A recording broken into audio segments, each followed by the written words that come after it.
Hello all and welcome to episode 48 of the 3 for 1 Sky Fantasy Podcast by Fantasy Football Hub. My name is Fergie and I am joined as usual by two of the most successful Sky managers in the game. Firstly, Paul McAnulty. We had to drag him away from line of duty. How was your Sky weekend, Paul?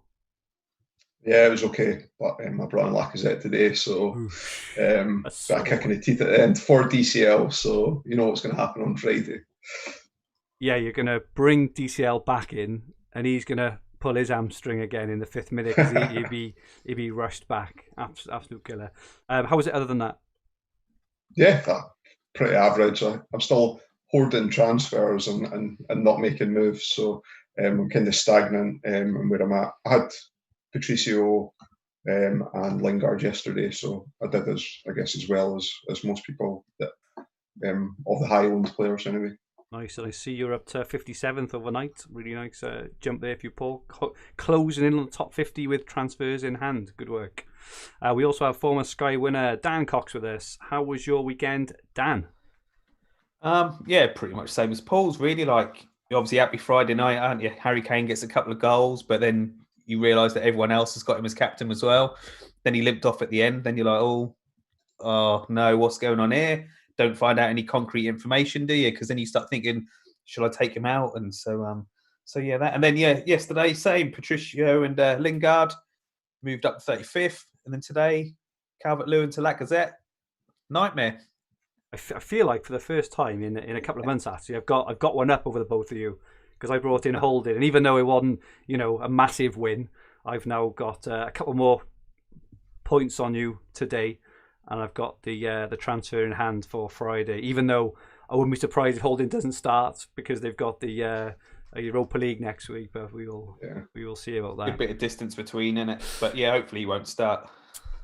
Good evening, everybody in the chat. As we are live, please feel free to join in the chat at any time. Come and say hello. Let us know your thoughts on the topics throughout the relevant sections, and feel free to ask some questions for us to answer at the end. Good evening, everybody. We have got packed house. I'm quite surprised, since it's the line of duty is on, as we know. Ryan Wilkins, ain't that the guy offline? Ain't that the young kid off line of duty? I think is that his name? It's definitely Ryan. So Ryan Pilkington. Pilkington, yeah, not Wilkins. Evening, Ryan. If it is you or isn't you, welcome anyway. Also very close. Saif Ali, Dan Perry, John MacArthur, Matt Woolley, Martin Beasley, Brownie, Sam Cull, Glenn Murray, Sam Cull also. Anyone else bring in Lacazette? I get the feeling that Lacazette would have been a very, very popular move today. Nick Stevens, evening, can't wait for the rant. Ian Parrin is in the chat. Douglas, good evening, and from Rio de Janeiro. Fast run out of transfers. Good evening, Douglas. Tom Hartnell, Ben McCrum, S. King, Norman, Pete S. Kelvin, Mark Williamson. Good evening, everyone. Thank you so much for joining us. For any new watchers and listeners, if you haven't subscribed to us yet, please press the subscribe button in the bottom right hand corner of the screen. Set the alerts so you don't miss our live streams, which are 9 p.m. every Sunday evening right here on this channel. Also, please press the like button if you enjoy our content. So tonight, Paul, as usual, will share some stats with us, some player points and bonus stats. Dan will share the week's transfers ins and outs, and also some ownership and transfers remaining stats. Have we got the transfers remaining, Dan? Actually, I'm saying that. I haven't got them on screen, but Dan will read them out once he finishes his tea there.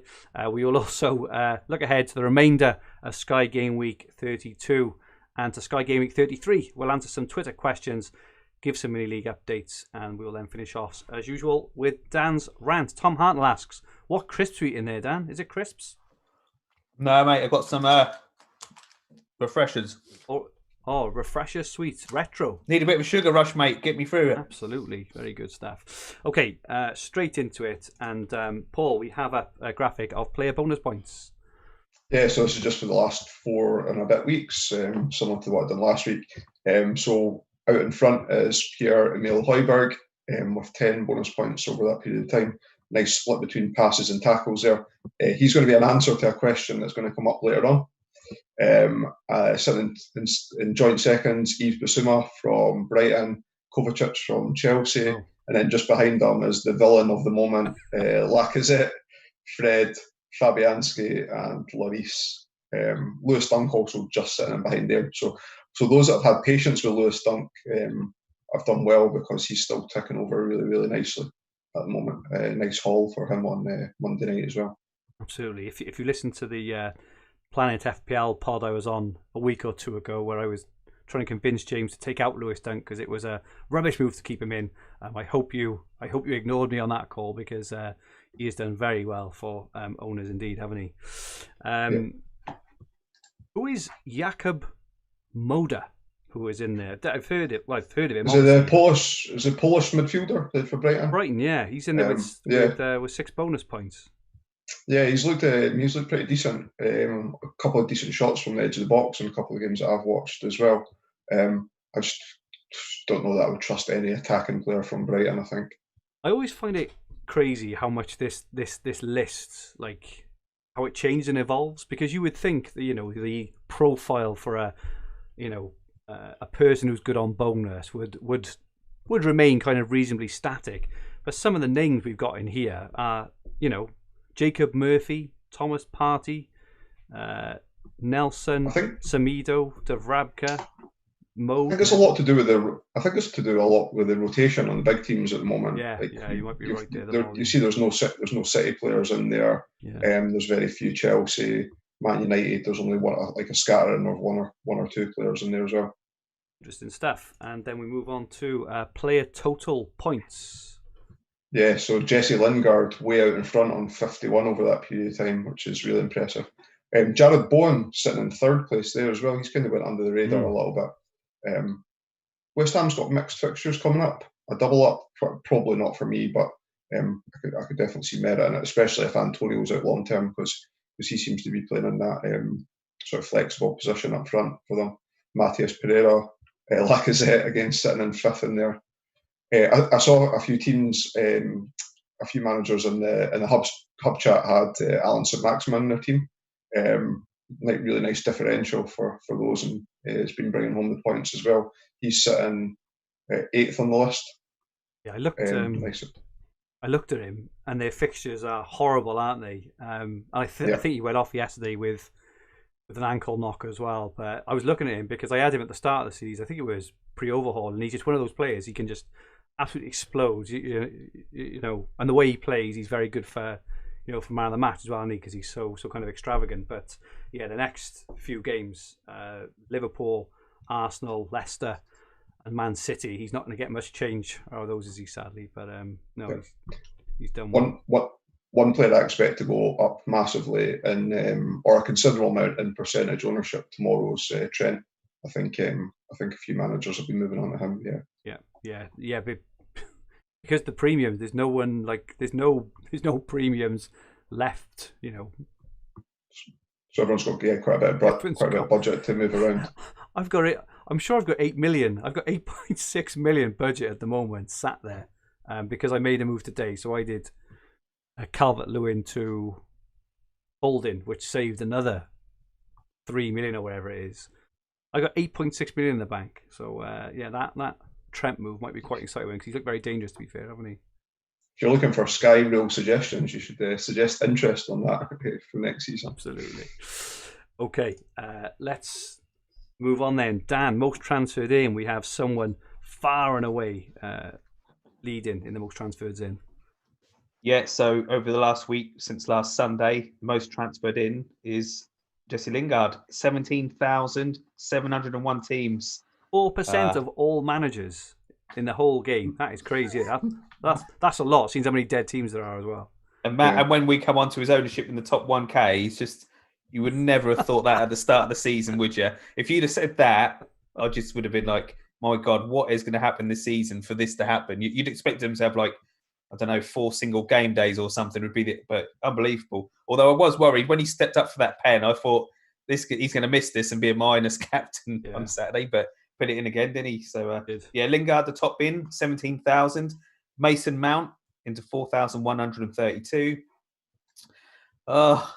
Lacazette, 3,088. So there's quite a few of us that are fuming. Iniacho, 2,914. When did Leicester last play? Oh, no, not today, the Cup. When did they last play in the league? It was last week. But they had the FA cup match this weekend, so maybe that's So why. So I don't know whether people have off just him. brought him in like early, but I was surprised to see him on that. Son, don't know why he couldn't hit Spurs, into 2,697. That's your top 5 transfers in over the last week. Yeah, something like Madison, new owners, over 1,000 of them would be disappointed he didn't start again earlier. I know it's FA Cup, obviously, but you've got to worry about his fitness and stuff, haven't you? Just looking there if there's anything else as well, anything of interest. That Maximum, Trent, Jota, Wan-Bissaka. That's not good for new owners. You would have expected a clean sheet. He looks very dangerous, Wan-Bissaka. He's had a good season. He got picked as well. Yeah, that's a good point. Okay, and most transfers out, Dan. The absolute he's going to villains. score Friday. All these. Go. Calvert-Lewin out of 10,119 teams. Just know he's going to play Friday and get a goal or two, and he's just going to be spewing. Neto out of 8,891. Antonio out of 5,123. Again, I think he could have been shipped a bit earlier because this, I know it's the last week, but it's been a while, hasn't it? Gundogan out of 4,657. And Jack Grealish out of 2,498. The Grealish one, that come on. He played for about 2 months. They're late to the party there, isn't he? He's in it every week. He's in it every week, is he not? Yeah, there's some slow people on the uptake, isn't they? There is. Aubameyang. It's good. Well, who's going to be top of this next week? It'd be Lacazette. Well, obviously, depending on Kane and De Bruyne news. I think I saw a couple of hours ago the latest on De Bruyne was there's no significant damage to his ankle, so they reckon that he might be fit for like next weekend, the final. But I very, very much doubt he plays on Wednesday. And and Kane, I haven't heard anything, but the fact he kind of walked off and he left the stadium without crutches and a boot and all this sort of stuff. He won't play Wednesday. I thought about taking him out today because he won't play Wednesday and they'll play him on Sunday when he's not fit. So that's the story of it, isn't it, for Kane? It is. And then Dan, top 1K ownership, which is flip-flopped a bit this weekend, haven't it? Yeah, it's moved about a bit. So Bruno's top, 99.3. Kane second, 98.9. Like who are the like 11 or so people that don't own him? Why don't you own him? Lingard, I can't believe it. Lingard is third most owned, 86.1%. That is unbelievable. Absolutely mad, isn't it? Lingard. Imagine how much he's going to cost next season. He'll be about 11 mil. Diaz, 83.1. Salah, 76.9. Azpilicueta, 70.8. Calvert-Lewin, 54.8. Rafinha, 51.3. I think he's injured. Martinez, 45.1. And then Gundogan, 27.2. And I can't wait for him to drop out of that top 10. No. Tom says you've got to feel sorry for Pope owners. Yeah, you have when you were Pope. He was on the last graphic, and Phil Hurst says he's got KDB, Lacazette, DCL, and Lingard fighting fires everywhere. I think Lingard will be fine. I think he just had a bit of cramp. I think Lingard will be okay. Yeah, but your other three, DCL actually might be a saviour on Friday. If he does start, he may be a saviour for some. KDB and Laka. Well, I think Arteta said earlier that Lacazette has pulled his hamstring, and they reckon he's going to be out, for a fair few weeks. So that. He said he felt his hamstring, but with that game, that European massive tie coming up, you presume that even if he was going to be okay for Friday, that there's a good chance he's going to get rested regardless. Yeah. Wonder whether they will try and rush back Aubameyang now, or whether they'll go for, I don't know, some kind of false nine, or go with Nketiah or whatever else. But not good for him because Villarreal is not an easy match anyway, right? You've got your full team, and Arsenal are just so inconsistent. This is why I was so reluctant to jump on Arsenal, because they can be absolutely superb and then they can be absolute dross. When you really need them to perform well, can't you? So not good. Quick question of Nick Stevens. I have 3 transfers: DCL and Aubameyang. Should I just should I just leap balls in for Iheanacho and Salah for the season finale? What do you guys think about that? Should he go Aubameyang and DCL with 2 of his final 3 transfers to go for Iheanacho and Salah, and just go for it. What do you guys think? Nah, I'll just sit on it for now. Maybe take out Aubameyang, but I don't know. I'll just wait. At least wait till Friday and see what's going on then. You probably want Calvert-Lewin for Friday. Yes, agree. And finally, Dan, the transfers. I've got it on screen, but you've got the transfers remaining. Yeah. So again, this was from I think Wednesday. So it can only have gone down since then. Top 10 average remaining transfers was 6, spot on. Top 100 was 5.3. Top 1,000 was 6, and the top 5,000 was 5.9. Cool. So after this week, I'm going to be down to the bare bones after this week, after Thursday with the Leicester game. Think Paul, you're quite a bit above it still, aren't you? And Dan, you're about average. Are you? Is that right? I've got 5 left. Yeah. So on average for the top 100, Paul, under average for the top 10. Paul is closing in on you. Is that right, Paul? With points. I think points wise, the gap's still the same, but I've got a couple of transfers and I'm down. Really interesting. And interesting observation of Ian. He says there's only 8 players now that have 50% plus ownership, and also if you include Martinez in that as well, so there's only 9 have got over 27% ownership, which kind of opens the game up. And Ian's question is that good for those with transfers in hand? I would say so. It means the template is starting to break up a little bit. If you remember last week or the week before, I think all 11 players were basically my team, and they all had 50 or 60 plus plus percent. I think as well, we could have mentioned off here before we started, I think it's going to be interesting this week because Azpilicueta, for example, on Tuesday, the only game on Tuesday, Azpilicueta has basically played every single game, and they've got Europe next week, Real Madrid. He's got to be due a rest at some point.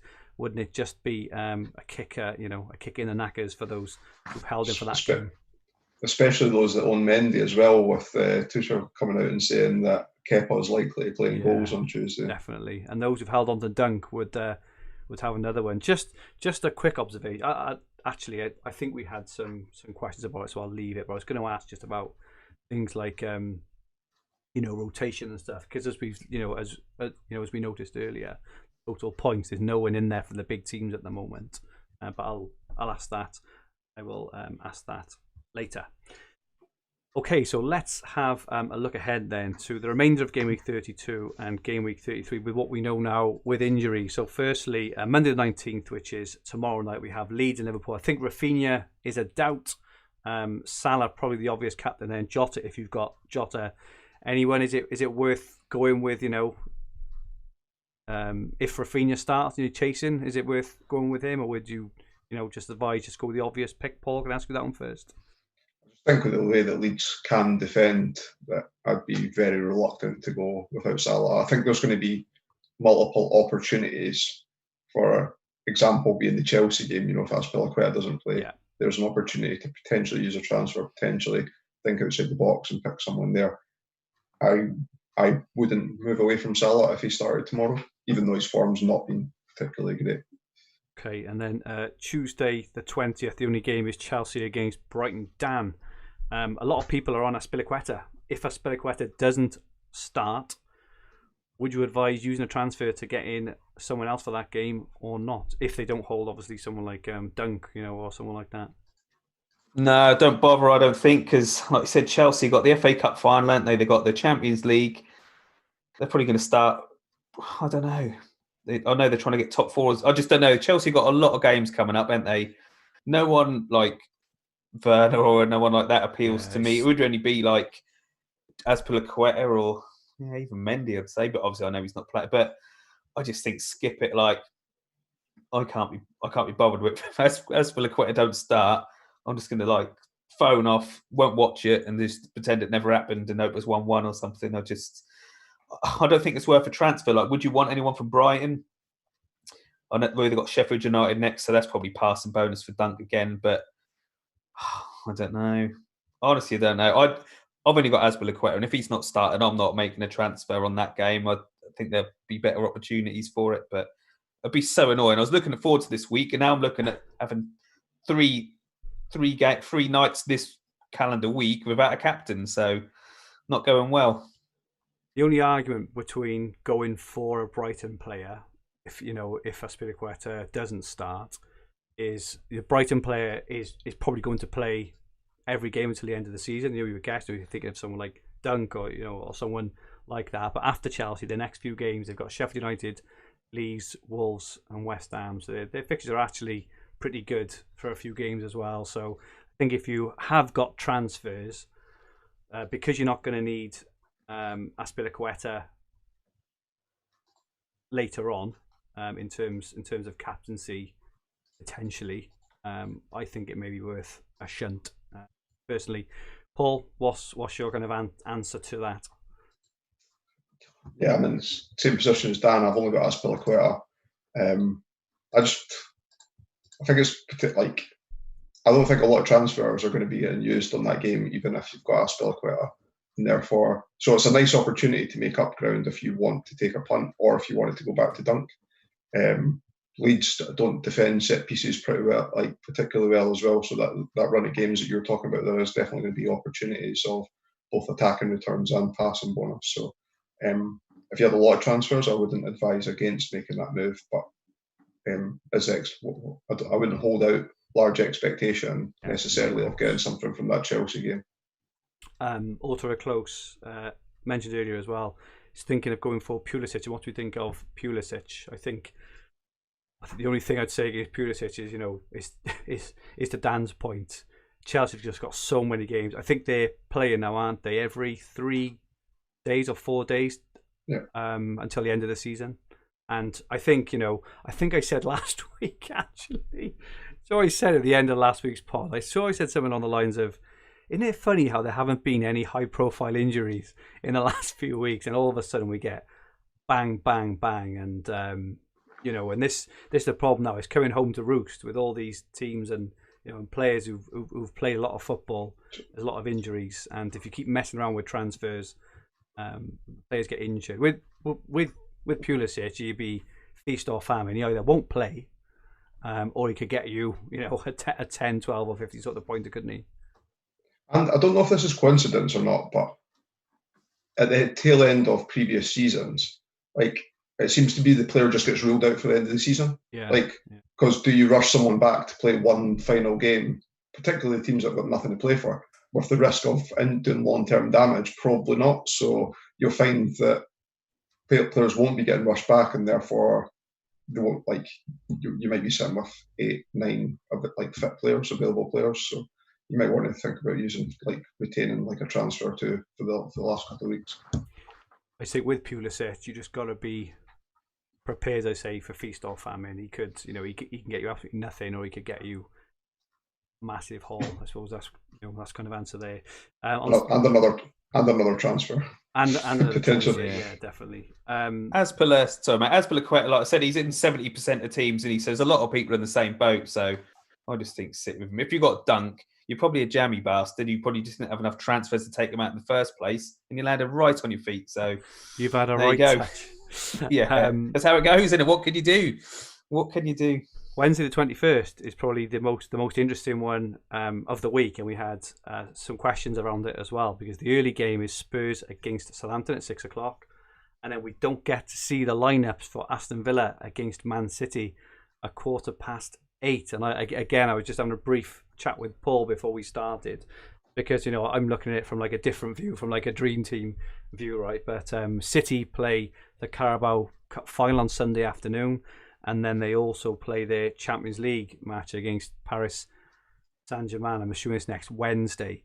So are City going to play their better players, knowing that that they've got two season-defining games basically ahead of them, where that Villa game isn't. So there is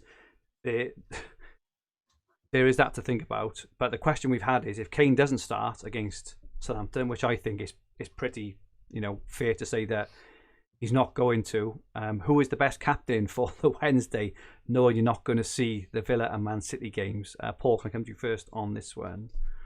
When I was running through the stats earlier on, I said that there was a player that would be an answer to a question coming up later on. So Højbjerg's owned by 10% of the top 1,000. and Nice. I would be captain Højbjerg if I owned him. I think you'll see the starting lineup, so you'll know that he plays. Yeah. So Son could be a good shout as well. I think he's owned by 4.4% of the top 1,000. Okay.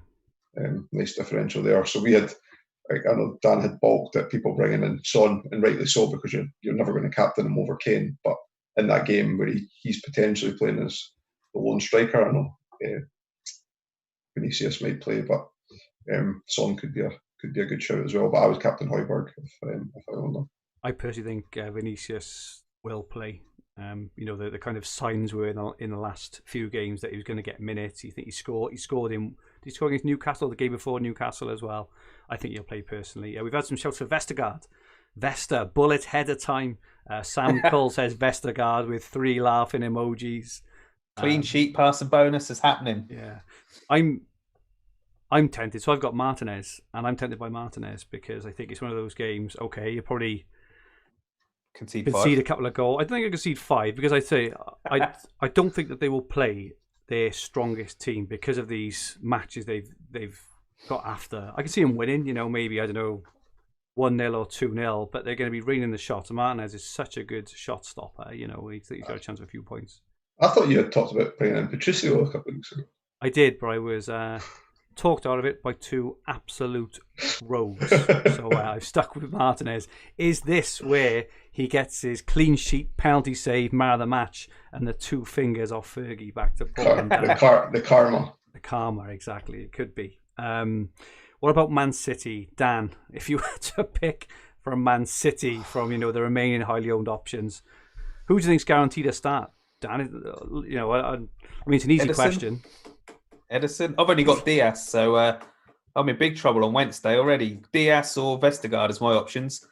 I'm thinking of just captaining Diaz rather than risk Vestergaard getting minus negative points. It's a nightmare, isn't it?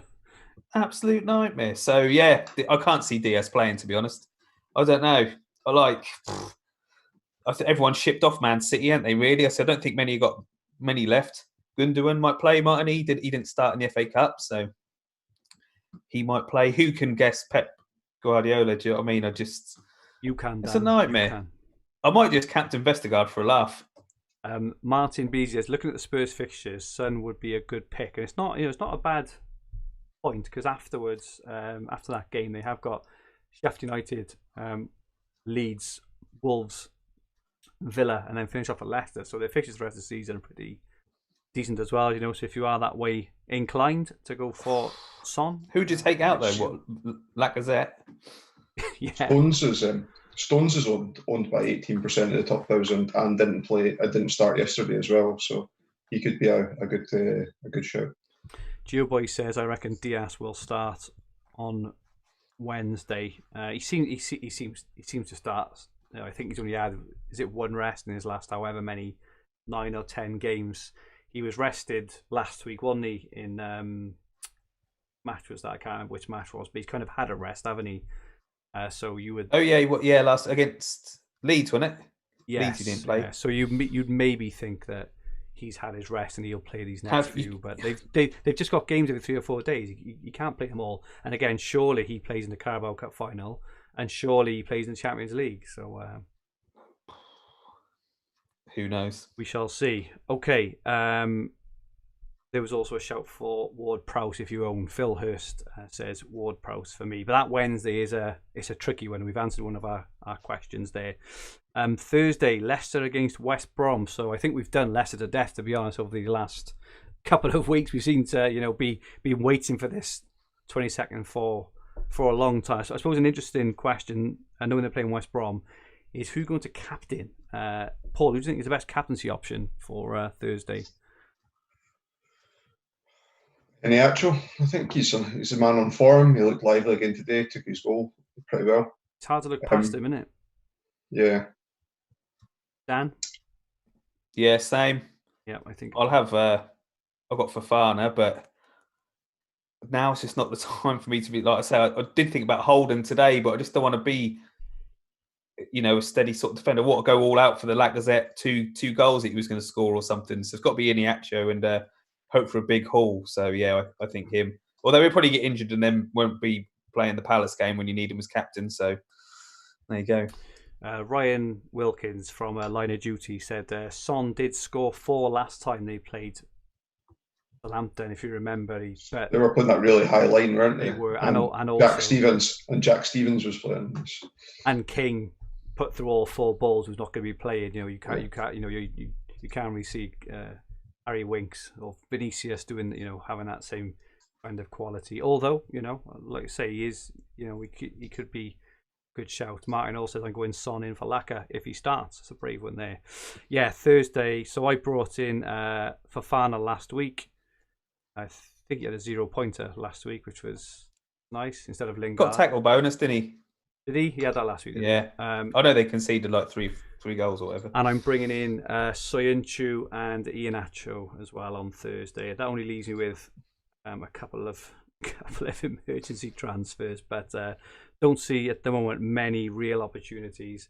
The only way that'll change is if we get the fixtures for May, and there's obviously a couple of really rogue single day captaincies in there. But I even think, if you think of, I don't know, Man United now get a single game, you would think,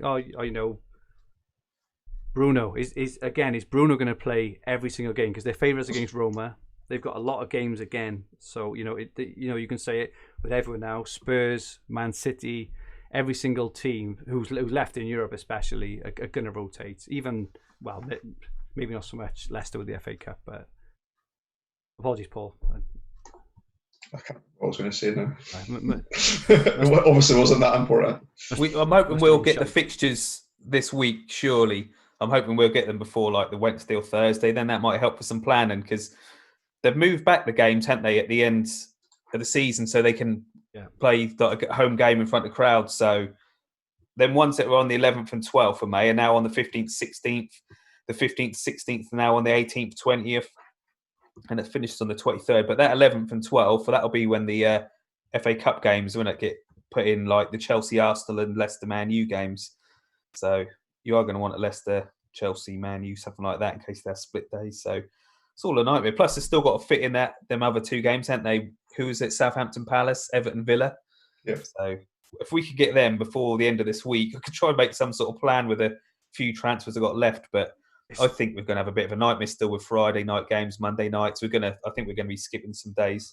Yeah, the good. I guess this was my point that since moving off the sort of Man City blocks, like your team's almost like more diverse in terms of your coverage across multiple teams now. So most managers, in the top 1,000, they're probably covering like 8-9 teams, as opposed to before where you might have been sitting on 5 teams. So you might already have the players to cover those single days as well. I think, though, it is a bit of a gift and a curse because, as I say, if you think of Aspie on Tuesday, Hugo Aspie, he might not play it. And I honestly think we're going to have this now every single week, basically until the end of the season, as long as the teams stay in Europe, which I think they're all favourites in their ties to get through to all the finals.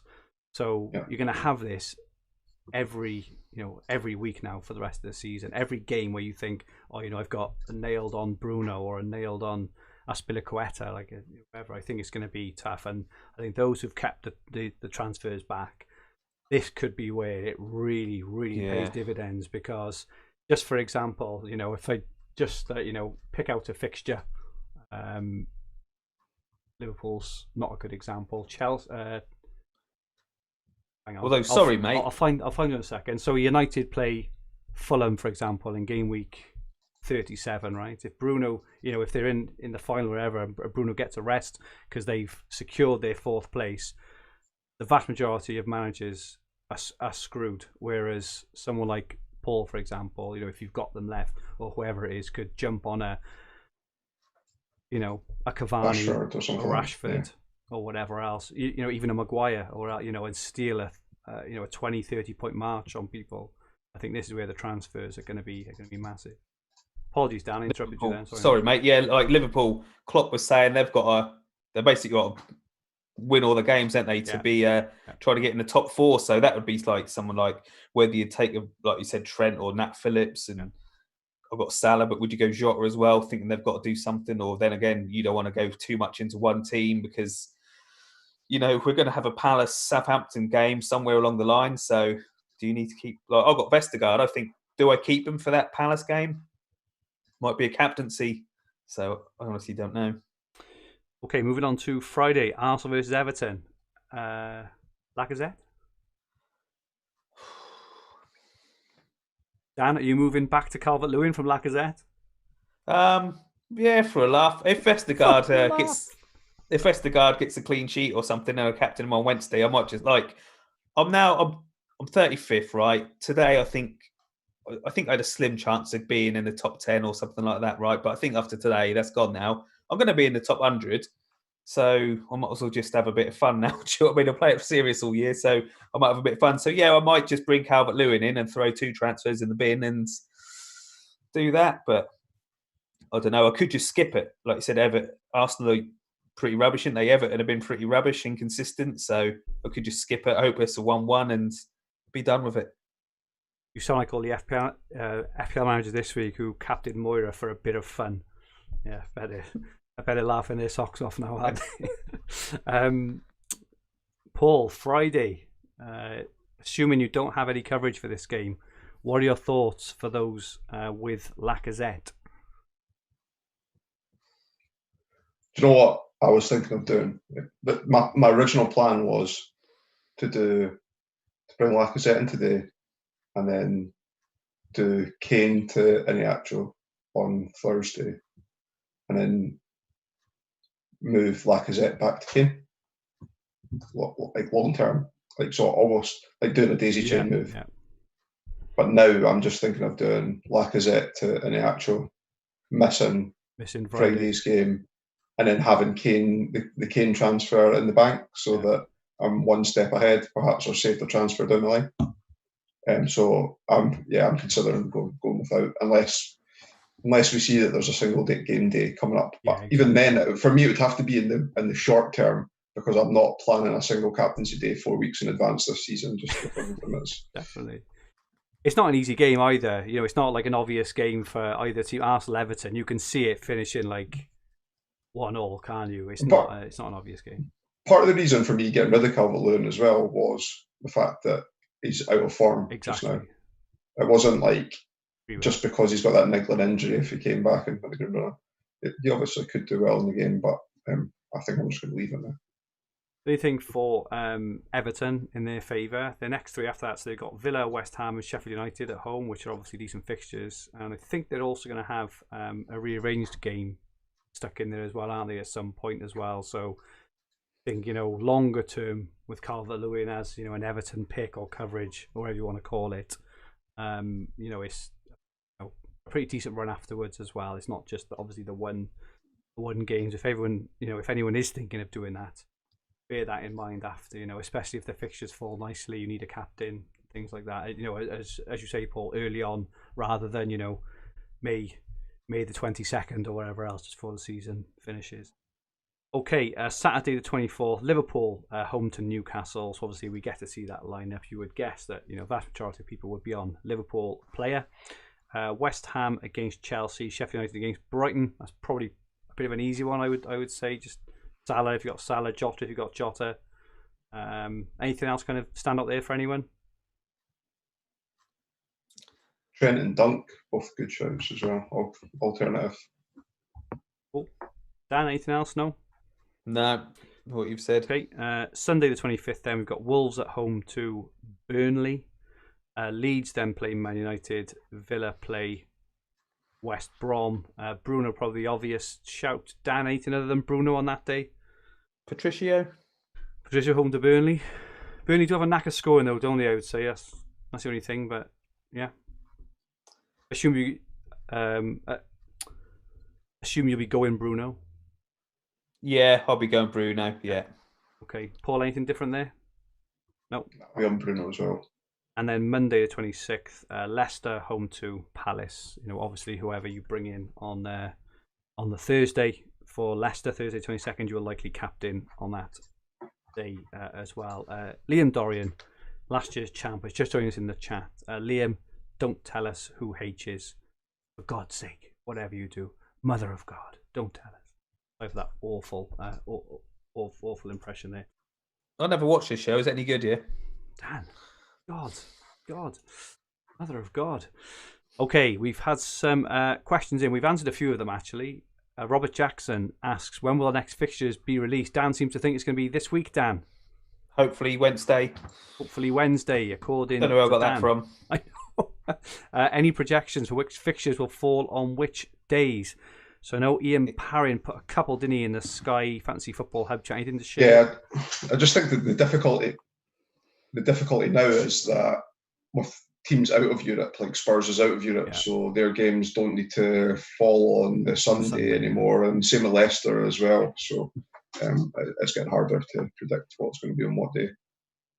Yes, yes, we don't. But if we get the fixtures this week, we will see if Ian can maybe join us maybe next week, and then it'd be good to have Liam on again at some point as well. We haven't notified those guys for a while. We'll see if we can get those guys on for a run-in special maybe as soon as we get the fixtures. We'll have a good show with those guys. And his final question was, who's captain on Wednesday if Kane doesn't play? I think we've answered that one. David Baxter asks the same question about who's the best captaincy choice on Wednesday. Hopefully we've answered that for you, David. Paul says Højbjerg. I think Martinez will be a good shout, and Dan is just stuck on Diaz. So a bit of a spread there, but hard to answer. If you've got Son, obviously Son will be a good one as well. Warren Moon asks, brought Leno in until the end of the season. Would you think he still played majority of games, or will his new challenge comment keep him out of the team? If so, best goalkeeper pick till the end of the season. Dan, give this one to you. What do you think of Leno? I was a bit surprised with that today. Whether you'd make a decision on, I don't know. Honestly, I don't know. I hate subbing goalkeepers and stuff like that, so I'd be tempted just to stick with him now. Depends how many transfers you got left and this, that, and the other. Whether you could cover a captaincy, you could. Honestly, don't know. Well, the next game is Friday, isn't it? And you get to see the team sheets against Everton. So I suppose if you're desperate there, assuming he was your coverage for that match anyway, you can make a decision then. Potentially, I don't think you need to make it now as such. I personally think that Leno will, he's their number one, right? And they can't afford, Arteta can't afford to lose or draw matches because he's giving, a keeper a couple of games. So I personally think he keeps his place, and I'd stay with him. But you can see on Friday. Anything to add there? I suppose their league season's done in at Arsenal. Like they're finishing nowhere, are they? So no, but you still you still can't afford just to keep getting results like they got earlier, right? They need to, they need to be challenged, especially if they go into the Super League, which is mooted. I'm sure we'll touch on that in a bit. Paul, anything to add on that one about Leno? I'm the same as Dan. I don't really like switching goalkeepers too much, but maybe if the fixtures are announced as well and he doesn't play against Everton, have a look at who's got single captaincy days coming up and potentially moving to a keeper there. FPL and Sky Addict, with Chelsea in Europe and the FA Cup, and Man City similar with the League Cup, Arsenal and Man U still in Europe. Who from these teams do we ignore? Do you see a lot of rotation in these teams, and could ignoring them prove fruitful for the run-in? So this is kind of the point I was making earlier, and if we go back to Paul's slide right at the start, who has got the most points in the last few game weeks? There was no one or barely anyone from any of these teams. So I think personally it's a good shout. We haven't seen a season like this for a while, have we? Where all these big teams are fighting on all these fronts. So I think you could go for. Otherwise, if I had the transfers, I would definitely be mixing it up a bit. Paul, what are your thoughts on that? Yeah, I still think like Man United and guys like Bruno. I'm not saying he won't get a rest in the league till the end of the season, but I think that he's still going to play most games. But especially on the City and probably Chelsea as well, see quite a bit of rotation. I think most people will have moved off those two teams, and that you might be holding one or two assets now. I had a look at the City defensive effective ownership earlier on, and it was 143%, so 1.43, and that's with some managers without any transfers left as well, holding on to those players. So, I think people might have moved on now. I'm just going to hold on to Diaz for City, and I'm not going to bother transferring him out, I don't think. Martin Beasley says, Fergie, they're both going to have Leno next week. Nice dig there, Martin. I like that. Dan, have you got anything to add there? Just on the rotation for the big teams? No, like we said, Man City, Chelsea's probably going to be a bit of a nightmare, isn't it? If I had loads of transfers, I probably would be looking at getting in some Liverpool or Leicester because it's just the league for them now. Well, I know Leicester are in the FA Cup, but Liverpool, they need to get up there, don't they? So I wouldn't be averse to bringing in Trent and Nat Phillips and Jota to go with Salah or something. Just they need to win them, and they're not going to rest them, are they? So I personally think that is a great idea, and I would be tempted if I had the transfers. I haven't, obviously, right? But I'd be tempted to bring in somewhere like 3 or 4 Leicester and 3 or 4 Liverpool because they are good teams with great fixtures, and they're all going to play every week, barring injury. I think that's a really good shout there, Dan. I've got to be fair. Finally, the most important question of the evening.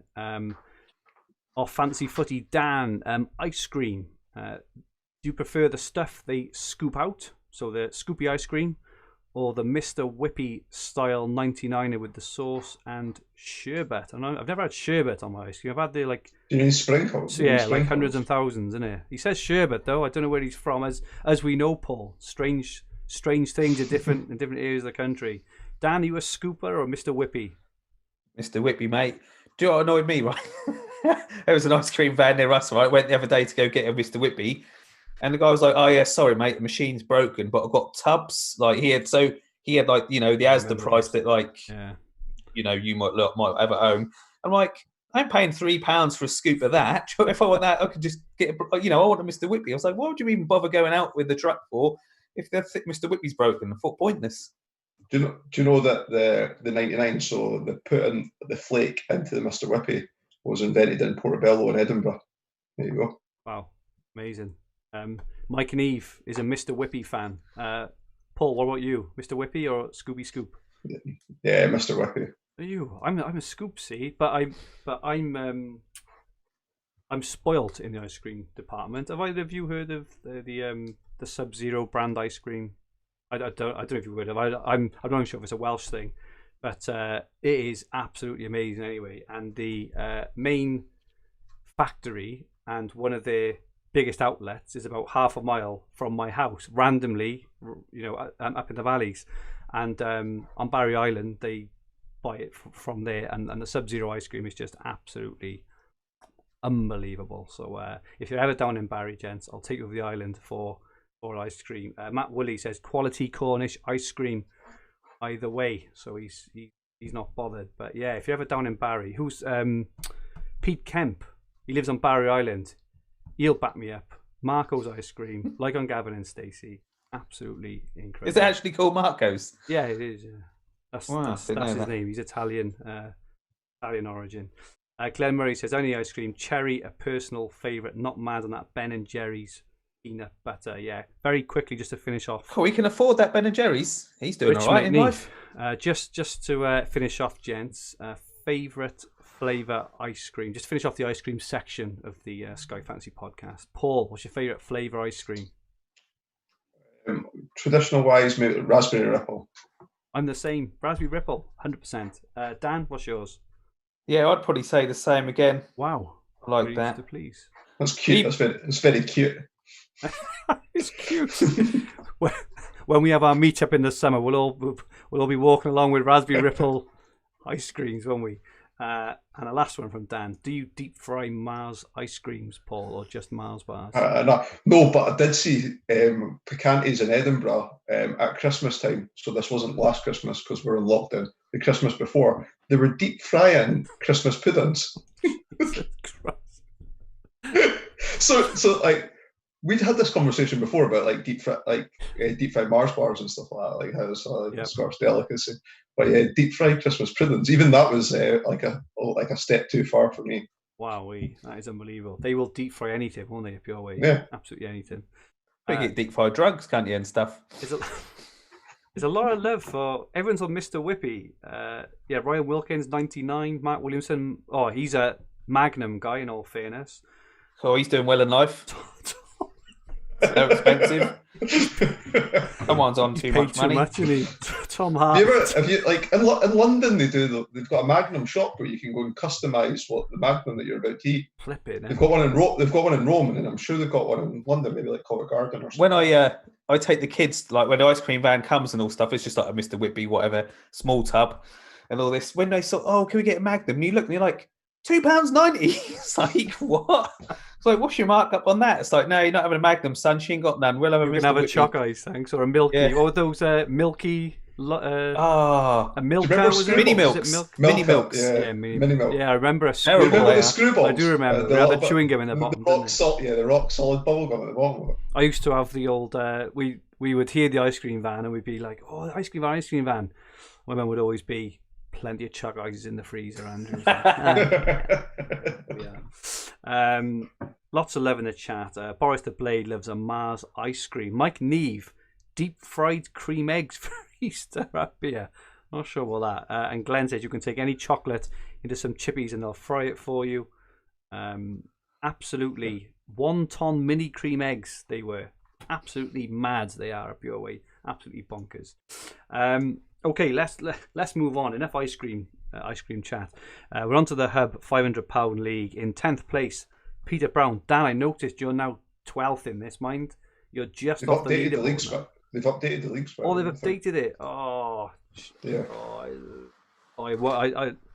I won't because we're live. But so 10th Peter Brown, 9th Sean King, 8th Ryan West, 7th Daniel Mitchard, 6th Pete Kemp, who will back me up on the Marco's ice cream, I'm sure. 5th Daniel Wright, 4th Talon Nadeem, 3rd Mark Burgess, 2nd Oliver Colgan. Top of the shop, 3,101 points. This is after yesterday. Not that there's been much movement, obviously, today. Maybe unless you brought in Greenwood or something like that. Kerry Vintes, Lalana's in pyjamas, has been at the top for a long time. So very, very well played there. Very good stuff. Dan C says, yeah, definitely sherbet. Ice Cream Man rolls the whippy half in the red sherbet, half in the blue. Up here in the northwest. Go, imagine that. Go, flipping heck, rolling it all in the sherbet. You must have very sweet tooths up there, Dan. We only have the cheap old hundreds and thousands and some nuts, maybe some nuts. And Glenn says, geez, you better bring a full wallet for the stag. Dan's as tight as a duck's arse. You know him well, Glenn. You know him well. Go look after the pennies.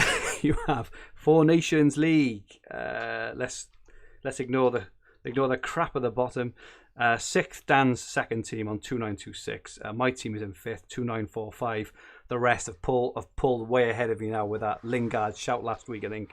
Liam's team is in 4th with 3001. Paul's two teams are 3rd and 2nd with his best team on 3016. At least you had a 2-pointer from Lacazette. A 2-pointer from Lacazette, Paul there. Dan, 3035.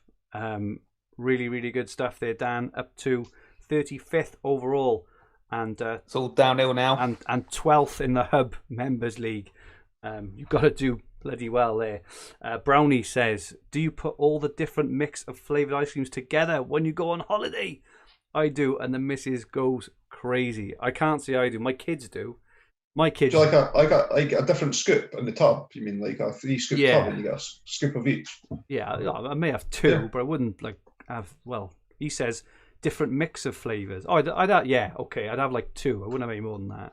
You know, my kids do in Harvester. They love going to Harvester because they go up to the pop machine and they'll have a little bit of, Diet Coke, a little bit of Fanta, a little bit of lemonade, a little bit of Apple Tango, in the same glass. In the same glass, absolutely disgusting. Jesus.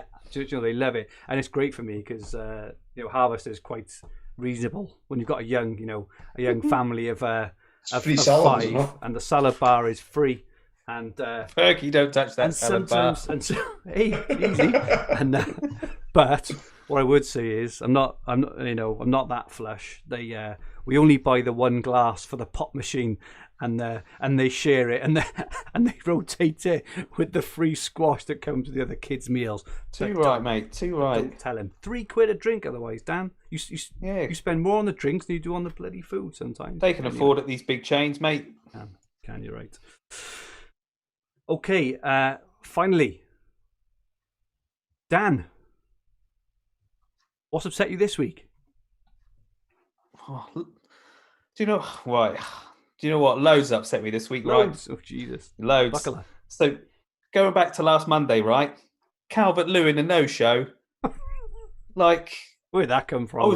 I was thinking during the day, I was like, should I captain Vestergaard away to West Brom? He might get passing bonus. He's got to get passing bonus. Might get a clean sheet. I was him or Calvert-Lewin. Both 0. What was the point? Do you know what I mean? And Calvert-Lewin, I feel sorry for Liam, actually. I did want to get Liam on this week because he captained Ward-Prowse, didn't he? So I did think, what a terrible night, but it could have been worse. But that annoys me, Calvert-Lewin, right? Not a word on Twitter. You know, normally you get the whole Calvert-Lewin, something like someone will start tweeting something, won't they? There weren't a word of it, right? I'm not really having a go at Ben Dinnery, yeah, it's not his fault. But like, he's got 130,000 followers on Twitter, right? If I was him, I'd be ringing up the club, be like, oh yeah, speak to your physio or whatever, you know, or can I speak to Jose Mourinho? Yeah, who's that? It's Ben Dinnery. You know who I am. I'd just be like, look, you need to let me know when people are injured or something, yeah, so I can tweet it out.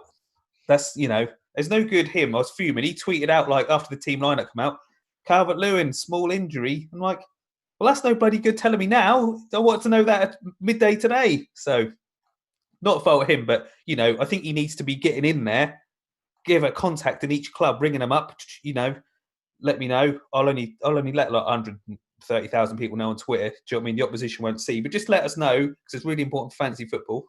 So that annoyed me. And he's only got 127,000 more followers than you, Dan, as well. Well, he needs to be working harder for it, mate. Do you know what I mean? I don't expect to see stuff, that I can after the event. When I first joined Twitter, I thought he was like in the know at clubs and stuff and knew people to find stuff out, not just like, sort it out, Ben. Come on. That's the same with that Rockstar.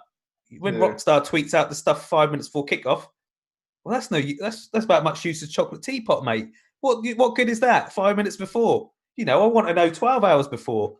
Come on, there's where all the in the nose gone. It's not acceptable. Sort it out. If you work at a club and listen to this, start a Twitter account with like a fake name and stuff and tweet out the lineups. That's what we want. We don't care about, what your team are doing. We want to know the fantasy lineup. I want to know who's starting for Man City on Wednesday by midday. That'd be nice, wouldn't it?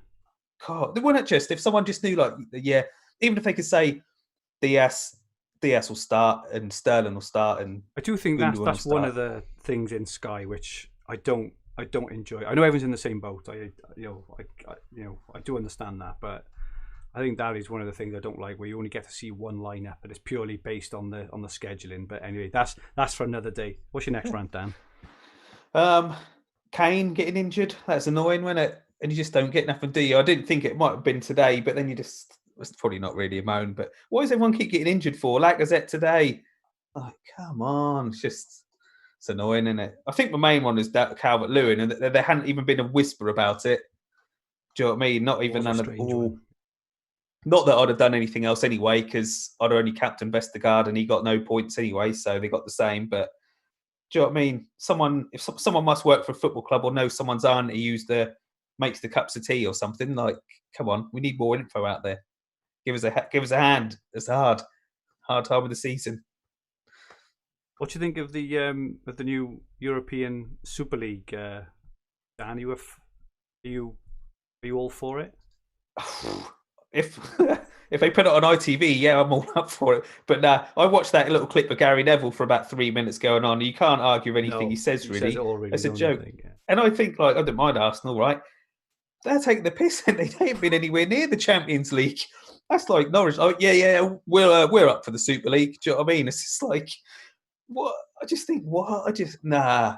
It's just a joke, innit? I just don't know, mate. You got to have the league, and you can't have them breaking away and playing PSG awful. And all this. It's really like I thought for years, why don't they have instead of the Champions League, as like a knockout sort of tournament. Maybe have some kind of league there where I don't know if there's 8 of them, say, and they play 14 games. They maybe have a playoffs, but obviously alongside domestic competition, not instead of and there's no point just going over overall ground and stuff. But for anyone who hasn't seen it, Gary Neville's rant earlier was absolutely fantastic, and he's a guy right in the middle of all the clubs.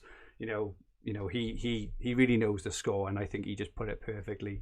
Anything to add there, Paul, at all? I just, whatever it'll be for me. Quite laid back approach to it. Fair enough. Thanks for your insight there, Paul. Yeah, no problem.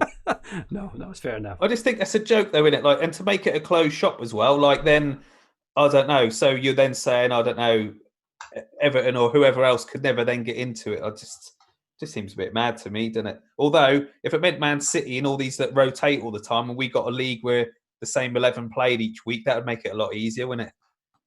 But yeah, well, purely for that view, but I think from every other single angle or lens, I think it'd be horrific. I think that Planet FPL are doing a podcast tomorrow all about it, so I'll be tuning into that. I'd recommend that to anyone who's interested in the ins and outs, because those guys do their research. I'm sure it'll be a really good pod. He'll be researching it now.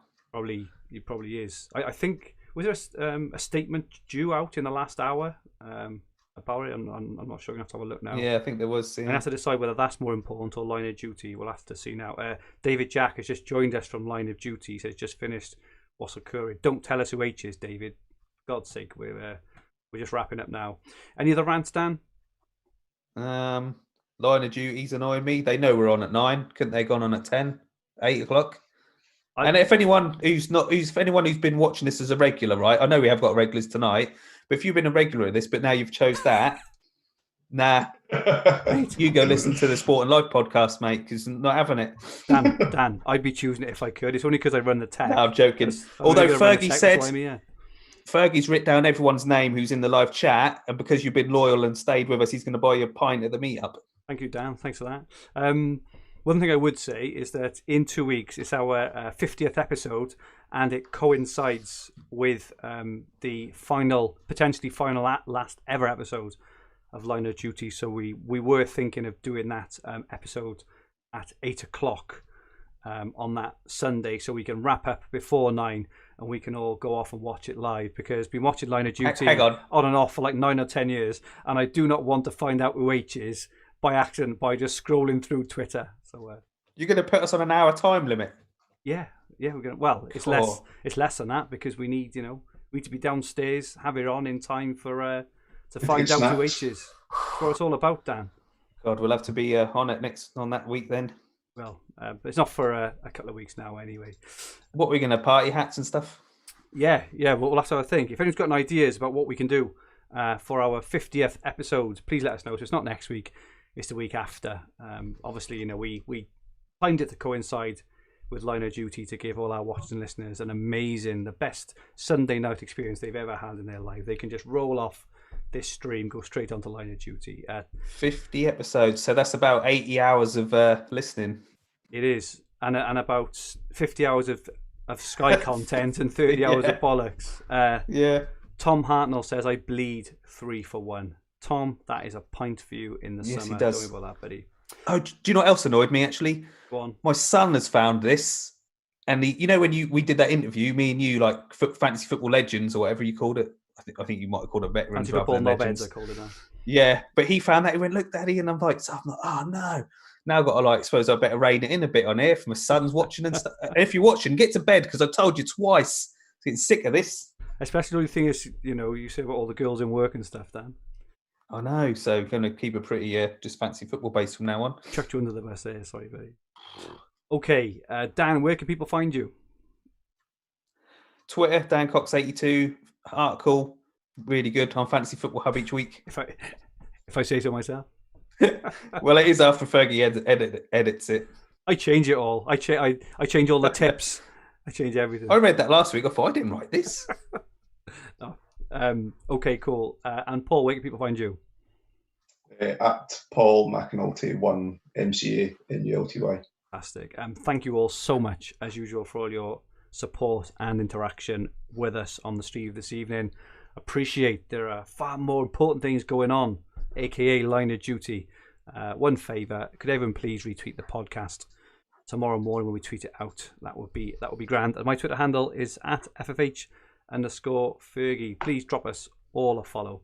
So this podcast and video will be the Fantasy Football Hub, Sky and TFF YouTube channel, and also available in all major podcast platforms. If you liked what you watched, please click the like button and remember to subscribe in the bottom right hand corner of the screen. If you enjoyed your listen, please rate the podcast versions and leave some comments.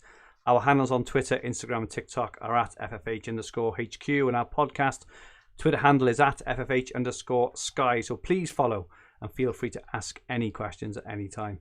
Our website is fantasyfootballhub.co.uk, where you'll find everything you need for fantasy football, all under one roof, including player comparison tools, the fixture ticker, Opta stats, top player, team reveals, and much, much more.